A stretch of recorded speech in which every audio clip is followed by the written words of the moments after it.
Hola, soy Jimena González, directora de la carrera de Comunicación y Medios Digitales. Un saludo a toda nuestra audiencia en esta entrevista bastante especial con el profesor Francisco Martín, profesor de la Universidad de Málaga. Quiero presentarles a Francisco y me gustaría darles la palabra para que él nos comente un poquito sobre su formación y su experiencia y qué lo llevó a llegar aquí a visitarnos a Bolivia y compartir mucha experiencia y conocimientos. Hola, Francisco. Hola, ¿qué tal? ¿Cómo estás? Cuéntanos, por favor, Francisco, un poquito de tu experiencia. ¿Quién es Francisco Martín? ¿Cuáles son sus estudios y su experiencia? Pues mi nombre es Fran Martín, como comentas, soy profesor en el Departamento de Periodismo de la Universidad de Málaga.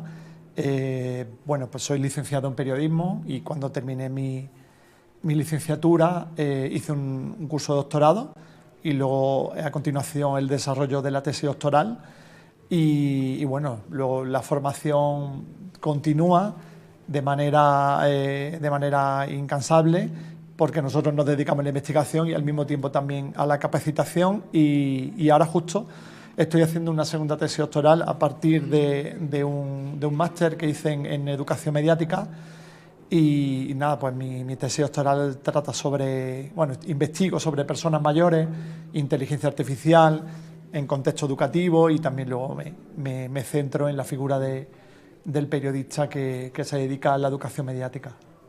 Fran, ¿cómo llega Bolivia a tu radar? ¿En qué consiste el programa Erasmus? ¿Y cómo estás aquí hoy? Pues bueno, Bolivia llega a mi radar por suerte, por mucha suerte, realmente, porque me ha encantado esta experiencia, me ha encantado Bolivia y la gente.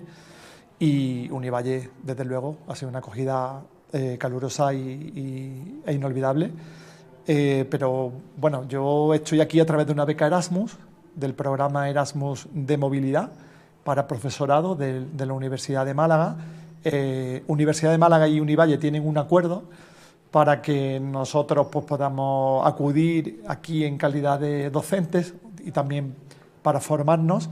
Y bueno, pues investigué un poquito sobre Univalle, sobre Bolivia y bueno, pues todo eran cosas positivas. Luego también el contacto con Marco Campo Vélez, que es la persona que bueno, es el director de Educación y Relaciones Internacionales de Univalle, pues fue súper rápido, súper ágil contigo también. Tengo que reconocer que ha sido todo muy fluido, muy cercano y muy fácil para mí. Fran, ¿cómo es la experiencia, bueno, ya en tu etapa de docente, esta movilidad docente, pero cuál sería además tu recomendación para estudiantes? A veces pensamos que el postular a una beca es un trámite tan largo y a veces no tenemos frutos. ¿Qué crees tú? ¿Es bastante difícil postular a una beca? Pues no es difícil porque, como casi todo en esta vida, la actitud es lo que marca la diferencia. Entonces, bueno, pues yo soy una persona que está súper atento siempre a las oportunidades que a veces se presentan sin buscarlas, pero no es habitual. Lo habitual es que tú tengas que lanzarte a generar, digamos, el contexto adecuado para que surjan. Bueno, pues yo estoy muy cerca siempre de la Oficina de Relaciones Internacionales de mi universidad, estoy suscrito a la newsletter de Relaciones Internacionales de mi universidad, dirijo proyectos europeos, proyectos Erasmus, y llevo años trabajando también en proyectos Erasmus como investigador y como persona participante, y sé de las oportunidades magníficas que ofrece este programa. Soy también una persona que informo sobre este programa a mis alumnos, por ejemplo. El alumnado en ocasiones pues está muy centrado en sí mismo, en la experiencia universitaria, que hay que entender, claro, que cuando eres un adolescente en la universidad sales de casa, conoces a otros compañeros, es una etapa de tu vida tan importante, ¿no? Y al mismo tiempo tan efervescente que quizás pues no le prestamos atención a matices. Y el programa Erasmus son matices que sí ellos tienen muy interiorizado para viajar por Europa como estudiantes o a otras partes del mundo, pero sobre todo por Europa, porque el programa es para eso. Y yo les digo que tienen que que tienen que leer, que tienen que conocer la universidad, que tienen que conocer las oportunidades que le brindan, que a veces no les llega a ellos directamente a través del profesorado, sino que le llega a través de otros canales de comunicación y claro, pues el estar yo muy implicado en esas labores de fomentar, bueno, pues el enriquecimiento del alumnado a través de este tipo de iniciativas también repercute en mí. Cuando llegaste a Bolivia, ¿qué te has encontrado de Bolivia? ¿Qué te has encontrado, perdón, en Bolivia? ¿Y cuál es tu experiencia hasta este momento? Bueno, de Bolivia ha sido, a pesar de que no conozco Bolivia, porque Bolivia tiene mucho que ofrecer, entonces sería imposible, yo creo que ni siquiera los propios bolivianos conocen Bolivia, porque es muy grande y es muy diversa.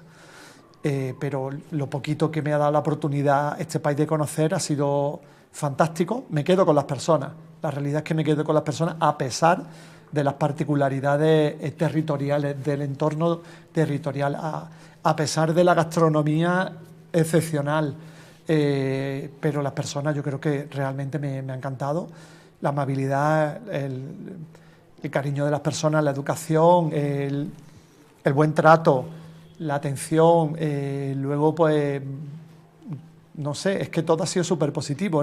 Yo creo que ahora mismo también tienes que entender que estoy todavía aquí. Entonces, yo creo que voy a asimilar realmente esta experiencia cuando vuelva a España, cuando vuelva a casa y empiece a responder a muchas imágenes que me van a venir a la cabeza, porque desde luego estoy asimilando un montón de experiencias, ¿no? Luego con vosotras en Univalle, genial, con todo el cuerpo docente, con las personas que se encargan también de la gestión, con el alumnado también, un alumno, bueno, porque me ha encantado mucho conocerlo y compartir con ellos tiempos de intercambio de conocimiento. Me quedo de momento con todo, aterricé en La Paz a 4.150 metros, que para vosotros los bolivianos, las bolivianas puede que no sea tan excepcional, pero para mí que vengo además de nivel del mar, pues para mí ha sido, bueno, fue algo increíble, un shock visual, porque de pronto llega a un sitio tan alto, empezaba a bajar y todo tan increíble, y luego Cochabamba, que también es increíble, la luz que tiene, el calor, bueno, me gusta mucho el colorido, todo fantástico. Qué bueno, Frank, me alegro muchísimo. Espero que la estadía no solamente en Cochabamba, sino en La Paz, en nuestro país, sea de tu agrado y que sea pues la puerta para que podamos tenerte de vuelta por acá, no solamente con temas académicos, sino también de turista. Y bueno, sé que vas a poder compartir con muchos de tus compañeros y estudiantes tu experiencia aquí en Bolivia, y bueno, es para nosotros todo un agrado tenerte con nosotros. Fran, cuéntanos un poquito qué es la educación mediática. Bueno, la educación mediática es una destreza, es una disciplina, un área de conocimiento. Un área de conocimiento, voy a empezar por algo más general, porque ya iba a ir directamente hacia la importancia que tiene. Pero la educación mediática es un área de conocimiento además compleja. Se le conoce también como alfabetización mediática o alfabetización mediática informacional, y es un crisol de alfabetizaciones, es la realidad. La alfabetización mediática acuna pues, distintos tipos de alfabetizaciones. La alfabetización audiovisual, es decir, el aprendizaje, el desarrollo de la mirada, ¿no?, del lenguaje audiovisual, la alfabetización digital, que también, bueno, pues es fundamental en nuestra sociedad actual, no solamente tener acceso a las herramientas digitales, sino además utilizarlas adecuadamente y con eficiencia, que a veces sabemos utilizarlas, pero para realizar operaciones complejas, pues encontramos un muro. Eso le ocurre sobre todo a personas que no tienen una alta alfabetización digital. Luego, bueno, pues la informacional misma, es decir, el tener conocimiento y criterio para acceder a la fuente de información, para tener pues, también capacidad de crear a partir del conocimiento adquirido y también de poder compartir, que son, digamos, las tres fases fundamentales de la comunicación, ¿no? La preproducción o conocer, el acceso al conocimiento, producción del conocimiento y compartir ese conocimiento, difundirlo. Y luego también mediática, que nos centramos un poquito más en los medios de comunicación. Sobre todo lo que tratamos es de desarrollar pues el escepticismo bueno, es decir, un pensamiento que dude, pero que dude a través de la formulación de preguntas que nos realizamos, el porqué de las cosas, el cómo sucede, el cuándo ha sucedido, bueno, pues una serie de partículas interrogativas, quién hay detrás, por qué se produce, es decir, nos dejamos guiar por la curiosidad, pero también por una duda, pero no es una duda en el mal sentido de la palabra, no es una duda para generar mal pensamiento, para generar desconfianza, no es ese digamos, el fin que tiene el escepticismo. El escepticismo aplicado al consumo de los medios de comunicación está en preguntarte y luego también que esas preguntas te lleven a desarrollar una actitud, un pensamiento crítico, analítico y que eso te sirva para también consumir el contenido que se encuentre en mejor estado de salud. Luego también, evidentemente, la educación mediática forma parte del propio sistema mediático, es decir, un sistema mediático que necesita bueno, pues, transparencia, un sistema mediático que necesita que confiemos en él.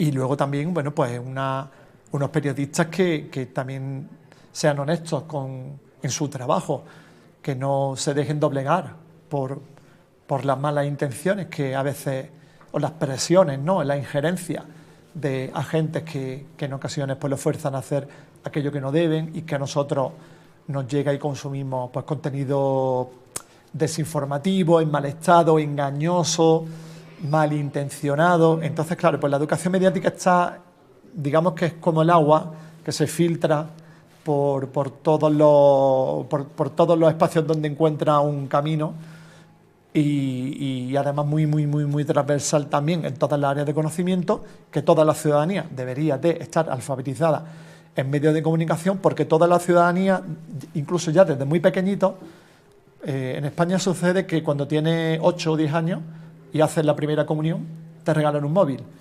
En el momento que te regalan un teléfono móvil tienes acceso al contenido, a contenido mediático. Pues desde ahí, desde tan chiquitito, ya tenemos que tener conocimiento sobre ese contenido, cómo consumir ese contenido, qué sucede si consumes un contenido que no es el adecuado, pues hacerte preguntas, conocer cómo funcionan los medios de comunicación. Pues todo eso es la alfabetización mediática, es decir, la alfabetización mediática es compleja, además de compleja no es fácil, porque a veces a nosotros nos ven como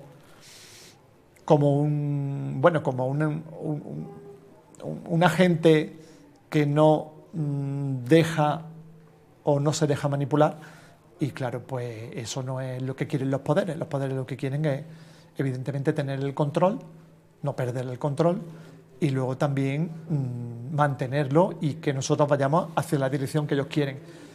Nosotros simplemente lo que hacemos a través de la educación, de la formación, del pensamiento crítico, es tomar el camino a partir de un criterio propio. Nosotros decidimos. Si nos equivocamos porque nosotros hemos decidido, y tener criterio para decidir no es fácil, y es lo que intentamos hacer en el aula como periodistas y los docentes también en el aula a partir del conocimiento sobre los medios de comunicación.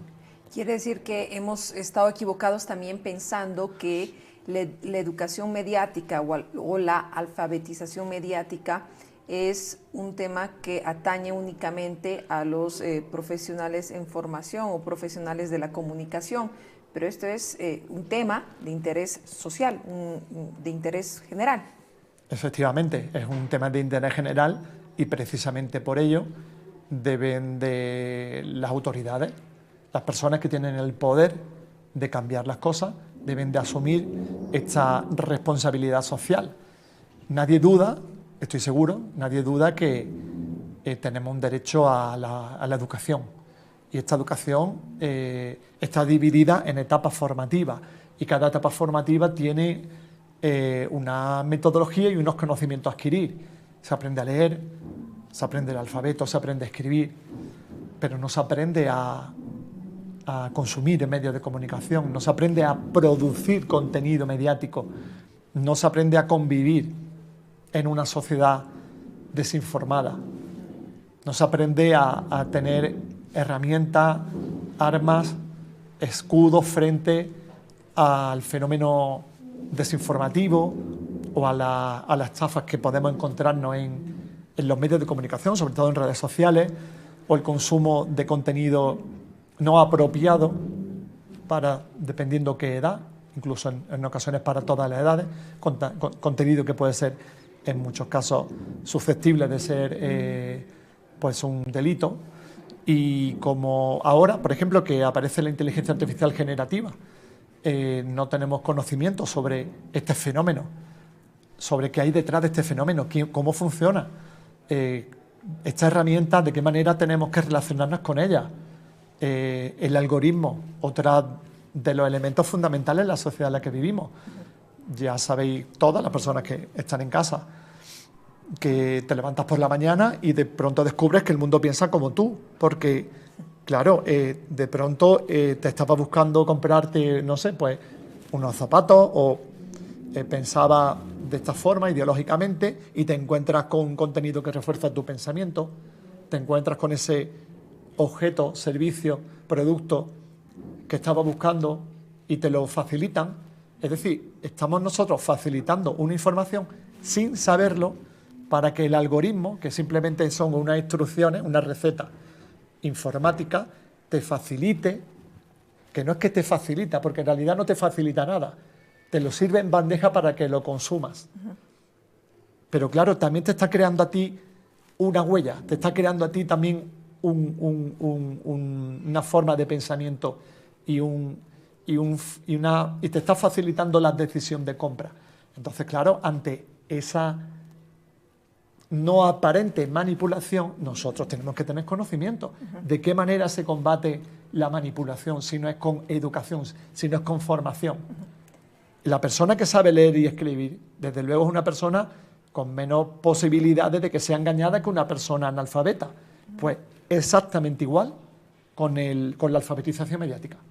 Si el gobierno no toma no asume esta responsabilidad de los medios de comunicación tampoco, ¿cómo una persona, la sociedad, puede autogestionar su aprendizaje en este sentido? ¿Qué debemos buscar? ¿Cómo podemos empezar a formarnos y a formar ese criterio y ese análisis para discriminar esta información engañosa? No solamente eso, ¿no?, sino lo que tú mencionabas, otras aristas que existen dentro de la educación mediática. Bueno, hay que insistir a las autoridades para que tomen conciencia sobre la importancia que tiene una sociedad comunicada. Los agentes mediáticos, las empresas informativas, también tienen que tener conciencia sobre la importancia que tiene la educación mediática para la ciudadanía, porque es bueno para el sector. Es bueno para las sociedades, que seamos sociedades educadas, educomunicadas, aunque haya personas que no lo crean porque tienen esa mente simple de manipulo al ignorante, cuando no es así, porque ese tipo de manipulación es de corto recorrido, e igual le pasa a los medios de comunicación. Ellos piensan que una ciudadanía no educada es una ciudadanía de fácil acceso y manipulación, pero en realidad esa perspectiva, ese enfoque resulta contraproducente. Nosotros, la ciudadanía, ya no tiene confianza en los poderes políticos. La ciudadanía no tiene confianza en los medios de comunicación. ¿Por qué? Pues porque ellos nos han engañado pensando que nosotros somos fáciles de engañar, pero nosotros aprendemos. Te engañan una vez, pero no te engañan más veces. Entonces ellos tienen que entender que facilitarnos la educación mediática también supone un ejercicio de buena voluntad para ellos. Y cuando tú tienes un gesto bueno, amable, positivo para alguien, esa persona te lo agradece. Sin embargo, los poderes económicos, políticos y mediáticos no piensan en ello. pero tienen que pensarlo. Y luego, ¿de qué manera nosotros podemos compensar este déficit que comentaba? Es decir, la falta de compromiso por parte de la autoridad y medios de comunicación. Pues lo tenemos que hacer a partir de, bueno, pues de dos elementos fundamentales. Uno, el docente, el periodista, el comunicador u otro tipo de perfil, educador social, trabajador social, sobre todo personas que se preocupan por el bienestar social, pues acudir a cursos de formación de manera no reglada, porque claro, como este tipo de educación no está reglada, porque no se contempla en la ley educativa, no se contempla por el Estado, pues tenemos que buscar espacios no formales, no reglados. Y cada vez, pues, yo creo que aquí también el alumnado de periodismo, el alumnado de comunicación, los pedagogos, trabajadores sociales, educadores sociales, todo este tipo de asociaciones de periodistas, colegios de periodistas, ONG, fundaciones, tienen que asumir este vacío y hacer educación mediática, porque hay demanda, hay necesidad porque hay demanda. Y luego, por otra parte, también la ciudadanía tiene que aprender a aprender, es decir, de aprender por sí mismo. Y hay fuentes donde nosotros encontramos información para responder a esta carencia. Si no tenemos la posibilidad de ser formados por el agente educomunicativo, pues nosotros lo hacemos por nuestra cuenta. Y sí que hay contenido, hay cursos MOOC, por ejemplo, sobre educación mediática. Luego hay canales de televisión que educomunican, que te ofrecen un contenido crítico, cultural. Y luego también, pues, bueno, pues hay espacios muy concretos. Lamentablemente en Bolivia todavía no, según lo que estamos, el conocimiento que estamos alcanzando, pero bueno, aquí estamos hablando de educación mediática por algo. Yo creo que es un momento idóneo para que todas esas personas que entiendan que frente a la amenaza, frente al déficit, hay que responder con una oportunidad, con una fortaleza. Y es una oportunidad laboral para todas estas personas que se quieran dedicar a la educación mediática. Y luego, bueno, pues que busquen en plataformas de educación mediática. Hay ya, bueno, pues agentes de comunicativo, hay incluso entidades no son supranacionales, pero sí nacionales. Yo recomiendo que busquemos alfabetización mediática o educación mediática o centros de educación mediática en Estados Unidos, Inglaterra, sobre todo Finlandia, que es la cuna de la educación mediática. En Portugal también hay un centro, un observatorio de educación mediática.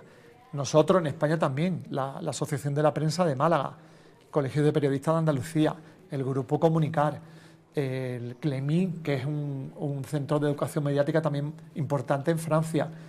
Es decir, ya hay países europeos, me vaya a perdonar que conozco Europa fundamentalmente, el mapa europeo en cuanto a la educación mediática, y lo que sí puedo recomendar es a nuestra audiencia que visite estas páginas web, estos recursos que se encuentran. Sobre todo yo recomendaría Finlandia, porque Finlandia además, ya no solamente para autoformarnos, sino también para aquellas personas que se quieran dedicar a la educación mediática, tienen materiales que además están diseñados para todos los grupos de edad, desde los más pequeños hasta los más mayores, y con mucha innovación.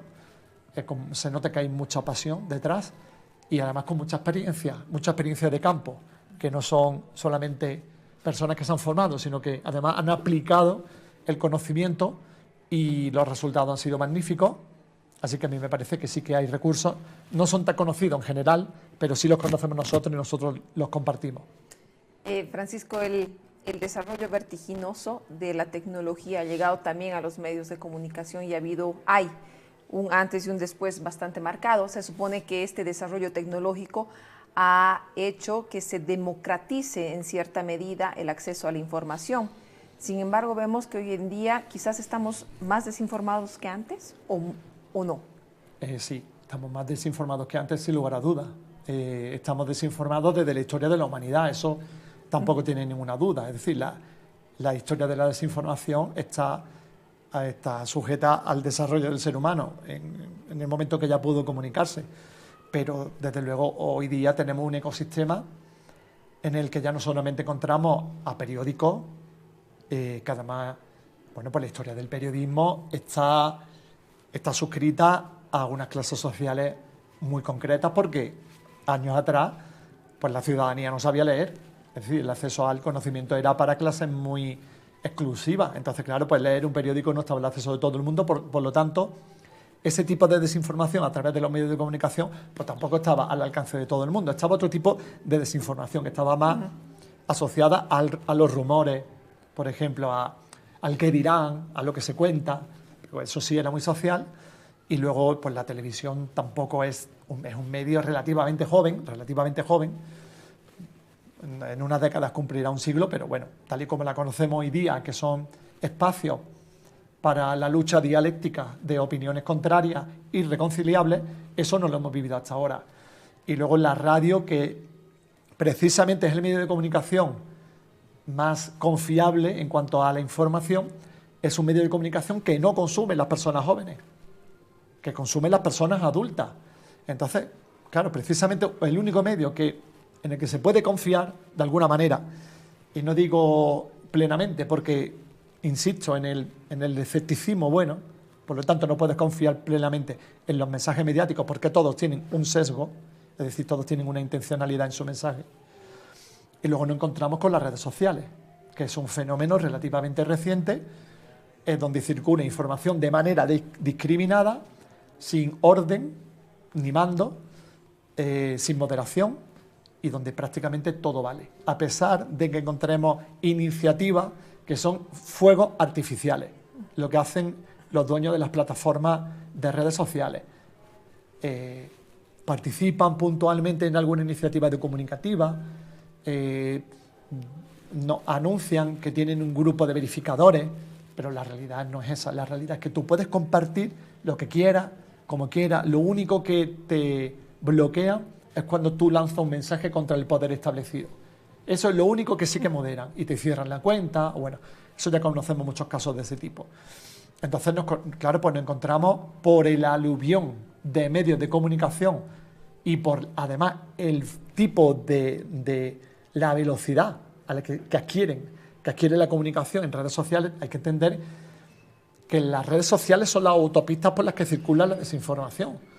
Antes circulaba por otros medios más lentos, pero claro, ahora las redes sociales que van a la velocidad de la luz. Entonces, pues una información y la siguiente, y una desinformación y más desinformación, y no hay oportunidad para contrarrestar esa desinformación. Y además la desinformación va muchísimo más rápido y cala con más fuerza que una información buena o que una verificación de esa información que era dañina. Nos encontramos desde luego en un ecosistema que es realmente movedizo, que es muy inestable, y donde la desinformación pues se siente muy cómoda, porque la desinformación se siente cómoda precisamente en contextos inestables, ya sea una crisis sanitaria, como ya vivimos con la COVID, que sufrimos un grave problema de desinformación.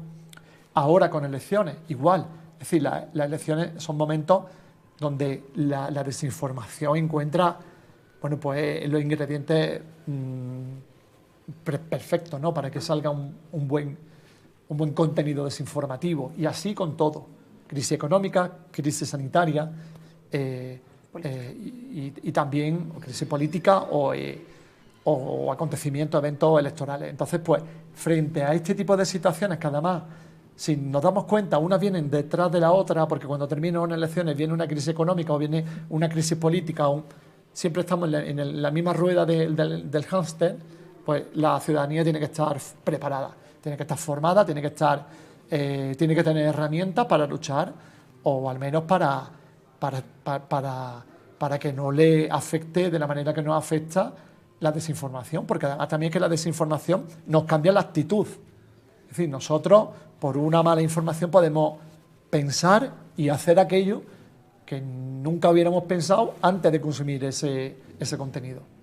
¿Cómo podemos fomentar o promover nosotros, usuarios de las redes sociales, un comportamiento más responsable, más respetuoso en las redes sociales para luchar de alguna manera, poner nuestro granito de arena en contra de la desinformación? Pues no es tan complicado, no es tan complicado. Una buena educación. Y una buena educación es pues son criterios sólidos por parte de todo el agente educativo. La familia como un agente educativo principal, es decir, si queremos que los niños, luego jóvenes, luego adultos, pues tengan un comportamiento cívico en el uso de los medios de comunicación, pues la familia es un agente fundamental. El problema es que, claro, para ello tiene que estar la familia educomunicada. Y si tú encuentras unos padres que educan a sus hijos con el móvil delante de su cara, pues qué educación, qué ejemplo le están marcando. Y luego padres que no saben que hay un control parental, hay un control de los padres sobre el consumo de contenido en redes sociales, pero para eso los padres tienen que saber qué es lo que hay, qué es lo que hay en las distintas redes sociales, qué redes sociales que a veces no coinciden con las nuestras, las de los adultos, están utilizando ellos. Además, también tienen que conocer qué tipo de contenido, bueno, pues se pone de moda entre las personas más jóvenes, que a veces no es el contenido idóneo para formar a una persona con valores y dar ejemplo. Entonces, el agente familiar es clave, absolutamente clave, y hay que responsabilizar a la familia y no echar balones fuera. Y luego pues tenemos que centrarnos también en otro agente educativo que es fundamental, como la escuela, el colegio, los docentes. Los docentes tienen que estar preparados en educación mediática, los docentes tienen que tener el apoyo también de la institución, es decir, la institución le tiene que facilitar las herramientas, el tiempo, para que ellos puedan educomunicar. Y así podíamos ir en cualquier agente educativo, es decir, la policía también. La policía, en España tenemos la suerte que la Policía Nacional tiene un centro de comunicación y son verificadores de la información. Ellos cuando hay alguna estafa o alguna situación delictiva que circula a través de los medios de comunicación, de las redes sociales, este gabinete de comunicación de la Policía Nacional difunde información para prevenir a la ciudadanía. La Guardia Civil, que es otro cuerpo de seguridad español, pues también tiene un gabinete de comunicación y también tiene un gabinete de verificación de contenidos que puedan ser susceptibles de perjudicar a la ciudadanía. Y así prácticamente todos los agentes. Lo que pasa, claro, que a mí que me ha pasado de llamar a la policía para comprobar un hecho, para verificar un hecho, pues la verdad que he encontrado muy buena respuesta. Porque además muchos periodistas luego, en lugar de ejercer de periodismo en un medio de comunicación, ejercen de periodistas en los cuerpos de seguridad del Estado, militares, policía, Guardia Civil, Policía Nacional. Entonces también en estos agentes que se tienen la responsabilidad de conservar el orden público y nuestra seguridad, también están asumiendo este rol de agente comunicativo, aunque sea informando a través de lo que es cierto y no es cierto. Francisco, hoy vemos que la IA está incursionando en muchos aspectos de nuestra vida, en el cotidiano vivir que tenemos. ¿Cómo nos aliamos con la IA en la educación como educadores y también como aprendices permanentes de la vida? Bueno, nosotros desde luego hemos descubierto en la inteligencia artificial generativa, si previamente ha sido educomunicado, porque hay que saber utilizar la IA con responsabilidad y con ética. Y a partir de un enfoque ético y un enfoque socialmente responsable, encontramos en la IA a un genio aquí al lado, en la realidad, porque es muy inteligente. De hecho, justo ahora mismo, acaba de salir, ayer jueves, pues se lanzó el ChatGPT 5, la última versión de ChatGPT, que lo que trata es de, bueno, pues de tener un pensamiento más profundo, unas respuestas analíticas, más rápidas y más cercanas a lo que espera el ser humano. Y bueno, no tiene mucho margen, parece ser, de mejora, porque ya ha avanzado mucho en los últimos años, desde el 2022 finales hasta la actualidad, pero encontramos herramientas que nos facilitan la realización de tareas puntuales. Pero es una herramienta para eso, para utilizarla en momentos puntuales, sobre todo en momentos puntuales donde necesitamos esa herramienta para el trabajo, con lo cual no nos viene a robar el trabajo si nosotros la podemos utilizar para el trabajo.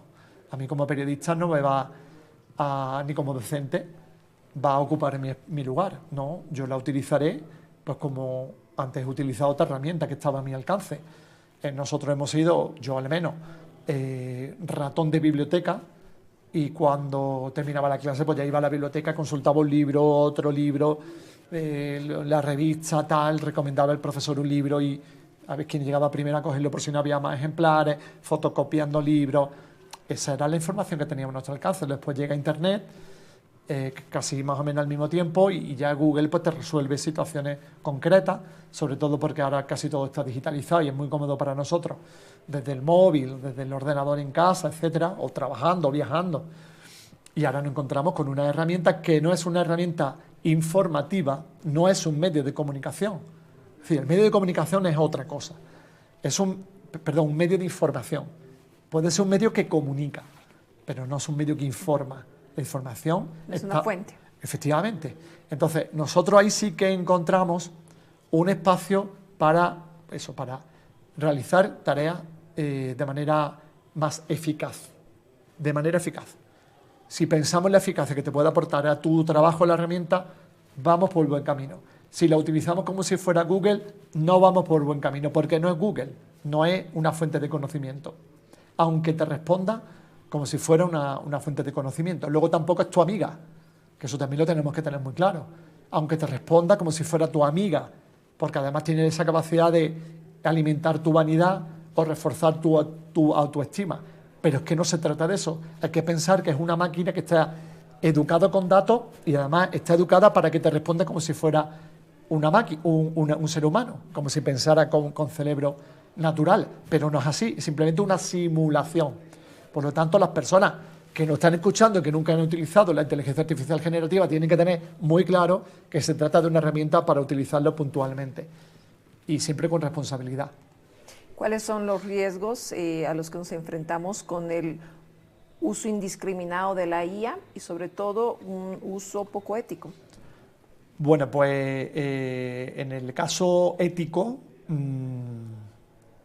que está también la ética es un factor que también es transversal en cualquier actividad que realicemos. No podemos vivir en una sociedad sin valores éticos, sin cultura ética. En este caso, claro, pues tenemos que, dependiendo para qué la utilices, pues si somos creadores de contenido, la IA no puede suplantar nuestra autoría. Eso sería un plagio o sería una estafa. Con lo cual tenemos que citar el uso de la IA, de entrada. Luego también tenemos que pensar que el abuso de la IA supone un abuso de los recursos naturales, porque claro, la IA es un elemento electrónico que se construye con litio, con cobre, es decir, los servidores se construyen con esos minerales, que además se encuentran fundamentalmente en todo el mundo, pero en lugares donde no están muy desarrollados tecnológicamente y lo terminan explotando sin nada a cambio, sin devolver nada a cambio, sobre todo sin devolver un proyecto de futuro. Y luego también se enfría, estos servidores se enfrían con agua. Entonces, claro, pues imaginaos lo que supone para la humanidad el sobreexplotar nuestro planeta, nuestros recursos, que no somos nada conscientes de ello, solo para que una tecnología que nosotros no la hemos solicitado, que nos la dan y nos crean esa necesidad, pues pueda imponerse, que se va a imponer, ya se ha impuesto de hecho. No hay nada que hacer contra el desarrollo tecnológico, no lo ha habido anteriormente ni lo va a haber ahora. Lo que sí que hay es, bueno, pues tener ante la falta de regulación, porque no hay regulación sobre el uso de la IA, y yo soy pesimista al respecto porque creo que los poderes tecnológicos, que son los poderes políticos y económicos del mundo actual, pues nos van a permitir que los controlen a través de una regulación.